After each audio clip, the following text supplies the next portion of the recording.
How's it going, everybody? Plowman here.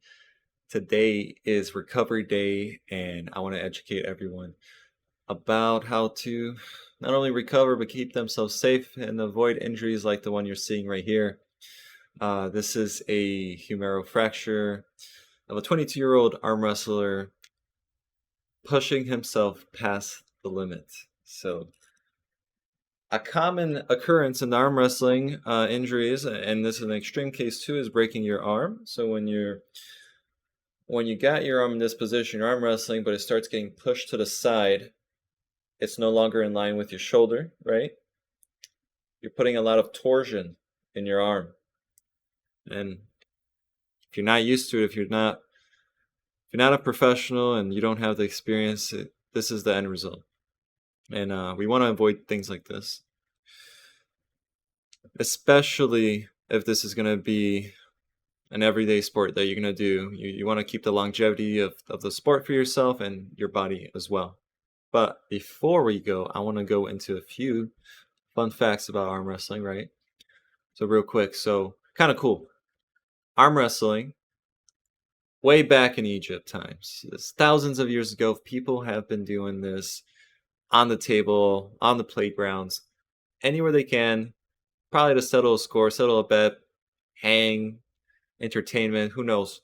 But this goes way back when. Also, 1950s, competition started, right? The USAF was formed, the WAF was formed.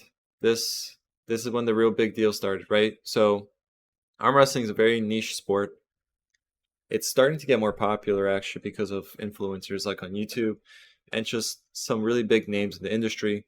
Devin Larratt, like Juji. I got inspired from Juji, Larry Wheels. These guys have been putting lots of time into this, and it's definitely a bit more popular nowadays. But with this kind of competition, you're risking injuries, right? What kind of injuries can you obtain from this, right? Outside of a broken arm, but a lot of these can be soft tissue, and that's kind of as far as you want to go, because this can be recovered.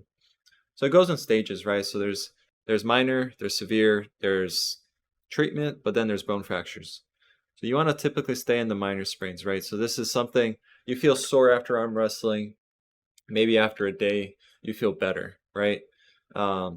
Maybe it takes 2 days, but you generally don't want to take too much time off, right? But then when you get a severe strain or sprain, that's a medium pain, extreme pain actually. Like you probably can't even use your arm or body part that you really want to use, right, for your sport and activities. There's going to be noticeable redness. There could be some kind of inflammation, and you don't really want to get past this point because if you keep pushing, you probably break your bone or some sort, right? So typically, common thing you can do is apply ice, right? 15 minutes ice. That really definitely like starts helping with the reduction of swelling, recovery, right? But it's also important to really understand like why this even happened, right? So like when you're training for these sports, arm wrestling and all these activities, you're getting strong. You're getting so much stronger than you ever were, and you're attempting things that you never thought you would, right? So like myself the other day, I've been training arms every day for the past close to a month. I've been getting really strong, and I decided, oh, I want to do a one arm pull up, right? And I did it. I did it with my right arm. I did it with my left arm. Actually, my right arm has more endurance, but my left arm got injured. In fact, actually, like yesterday, I have this pain right here in the elbow. It wraps around in the tricep area, right around here. Goes, I think this is the serratus. Goes right here in the rear shoulder, start of the back. It's pretty sore right now, but it was pretty painful. But this happens because you're not actually ready. That's what it means. So your muscles can develop really quick, multiple times quicker, three to five times faster. You could be lifting 20 pounds one day, and then 2 weeks later, you're hitting the 40-pound range, right? But your tendons don't have time to actually catch up. Tendons are what connects bone to muscle. Another fact, they absorb muscle impacts, transfer force. They're springy. They make you do some very fast movements and lift heavy things. That's the cool thing about tendons. But they take a lot of time to actually adapt. It can take weeks or months to adapt to the level of like your muscles, right? So one thing you should consider, as they say, can you strengthen tendons? That's a yes. It takes days or weeks. This is pretty factual because collagen structure and synthesis needs to also change and improve because this is the building block for your tendons. It also takes longer to heal. Tendons, the way they heal is a lot different than like other parts of our body, maybe even muscles, right? You actually have to put more load onto them. That's why when you get injured and you go to like a physical therapist, they just make you exercise all the time. And that's what you kind of have to do here. Recent evidence suggests that modulation of inflammation in the early stages following tendon repair may lead to improved healing. It is important to recognize that regulated inflammation is largely beneficial to tissue repair. You always have to keep moving. You can't stop. But you can't do it excessively, and you can't do it for too many reps, right? It can be damaging. That's how you get deterioration. You need to have a perfect load, right? That is really what matters, right? How to do that. 3 ways to strengthen tendons and ligaments, right? Eccentric training, light-weighted resistance exercises, bands, cables, maybe 50-60% of your normal load, maybe like 40, depending on how much pain you're in. Plyometric training. This one actually, I'm not going to say I recommend this one. This is something this guy's recommending. But I personally, explosive movements for me don't make me feel too good. But the one that you do constantly in arm wrestling, isometric training. Maintaining and holding a position for an extended time. You got that dumbbell, and you're kind of leaning in for it, for that back pressure. You're training all this. That's really good. Or when you're like holding your karate belt for like rotational pronation or for back pressure as well, you're keeping this flexed, right? That's really good for you, actually. That's how you strengthen and recover those tendons. That's a good fact. I keep that in mind. But it's not all about physical stuff. A lot about it is like diet and supplementation. Protein, amino acid intake. This is a common, right? Every sports person, athlete ever knows that need to take enough protein. This is like the building block for muscles and pretty much every part of your body. You do have to know how much to take, right? So here it says increasing protein intake 2.3 grams is known per kilogram is known to reduce muscle loss in the state of negative energy balance. For this reason, current daily protein intake recommendation of combat athletes can be increased during the injury period. So eat more, drink more protein, keep going, right? But also one thing to consider, you want to have this in balanced distribution with each meal. What that means is you don't want to have all your protein all at once in the morning or at night, especially not at night. I mean, at night, your metabolism slows down a lot, actually. You want to keep every single meal balanced like this. 40 grams of protein each meal. That increases your protein synthesis by a lot. Next one, we got creatine. I actually just started taking this. Creatine is pretty interesting. Pulls a lot of water into your body, especially if you're taking micronized creatine monohydrate. It reduces muscle atrophy, increases strength. I feel it's even improved my joints, to be honest. Prior to doing this like educational readings, I felt it in my joints. It lubes them up and it feels good. The thing about creatine is, well, you gotta load it, right? So if you want like the full initial effects, so you gotta take a bunch, 20 grams a day for a while, or 5 days, or a week. Then you can kind of taper off, put 5 grams a day.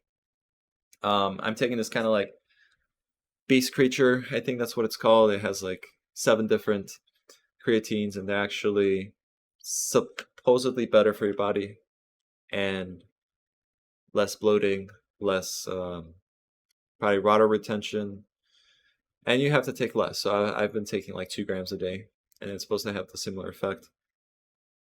I will say ingesting creatine, you need to increase your water take. This will be essential. I would avoid personally taking creatine right before sleeping because you'd wake up so dehydrated. It's really painful. Next up, we got omega-3. Personal favorite of mine, I use this for studying, and it feels phenomenal.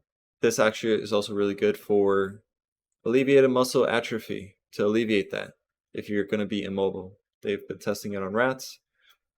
I'm sure it probably has very similar effects on humans, even though it has not been tested on humans because it's probably not ethical. We got to take a certain amount. So 3,900 milligrams of fish oil for 4 weeks decreases muscle damage. That's really good. I would recommend, so there's 2 specific kinds, right? So I take this one, right? Nature's Bounty fish oil, 1,000 milligrams. You want to look for a few things. So first and foremost, so fish oil, that's EPA, DHA. You want a good ratio of that. I think it was like a 2-to-1, 3-to-1. You don't want one to be significantly much higher than the other. 2 times higher, 3 times higher is okay. What kind of fish is also really important. Actually, the extraction process is a lot easier through anchovies. There's less processing. It's healthier. You want very tiny fish. So anchovies, sardines, you want to make sure that's a part of like the ingredients list. And one of the other things, and this is for more benefits and to reduce like spoiled fish oil, you want it as natural triglyceride. You can also buy an ethyl ester form, ethyl ester, can't say it, but that's why you want it as a natural triglyceride. It's just, and it improves you. You can actually watch a video about this on More Plates, More Dates. He actually talks an entire 30-minute episode about fish oil and the benefits and like how to take it and where to take it and all the above. So I'll probably link that in the description below. Obviously, antioxidants are really important, but the 3 important things here, especially for like tendon recovery, collagen, right? So this is the main building block for ligament and tendon structure. Consumption of this increases collagen synthesis, and that increases your recovery, increases your longevity of the sport, has like a very substantial importance. So its best recommendation is to take hydrolyzed collagen. So me personally, I haven't had that. I've actually taken bovine collagen from, I think, from the cow. Works fine for me. Actually, I'm noticing a really good health ingestion, gastrointestinal benefit from collagen protein. I want to do a little bit of research and I'll make a video about it because I might have the ultimate life hack for people that are, let's say they have like ingestion problems after taking supplements. Next up, gelatin. Very important for collagen synthesis. Just eat your soup. Boil skin, bones, tendons, ligaments of animals such as cows, pigs, and fish. 15 grams of gelatin, 1 hour before 6-minute rope test performed to stimulate collagen synthesis was shown to increase collagen synthesis 2-fold. So that's pretty wild. So do that. Eat more of that. So yeah, take your collagen and even vitamin C supplements right before, like an hour before a workout. This will greatly improve your collagen and like joint performance. So we got here, yeah, vitamin C. So here it says, this is quite interesting. So this makes me realize that we actually take too much vitamin C, but it says at least 46 milligrams a day is the minimal dose required for maintaining collagen production. It looks like they're still determining what kind of vitamin C ingestion is needed to produce other kinds of collagen synthesis. So this might still be studied. You might not know exactly how much is enough, but definitely 46 milligrams. You could probably get that eating a single fruit. But in general, supplements, they come in 500 milligrams or higher. So taking 1 or 2 pills a day would definitely go along greatly with that. along with like creatine. Combining these with creatine, it kind of stacks up with each other, and it definitely improves strength and reduces strength loss if you're going to be immobile for a long time.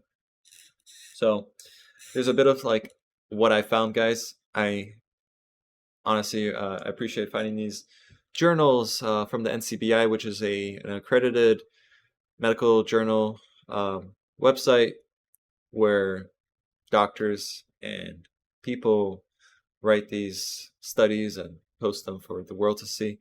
And I'll post these links below if you want to read more about it. I did want to say thank you guys for watching. I appreciate it, all the views and all the comments, and yeah, feels good growing on this path for like arm wrestling related things. So thanks again. If you like this video, please be sure to subscribe, like, comment, and I'll promise I'll respond back to you. And for future updates, so one thing, I'm still working on finding a club. It's actually quite difficult in Chicago. I might have to make a few friends that are into it and kind of like start our own thing. So that'll be to be determined. And there will be a future strength video coming up again to show off my current results because I'm making some great progress and pretty excited for it. So yeah, that's it. Take care, guys, and see you next time.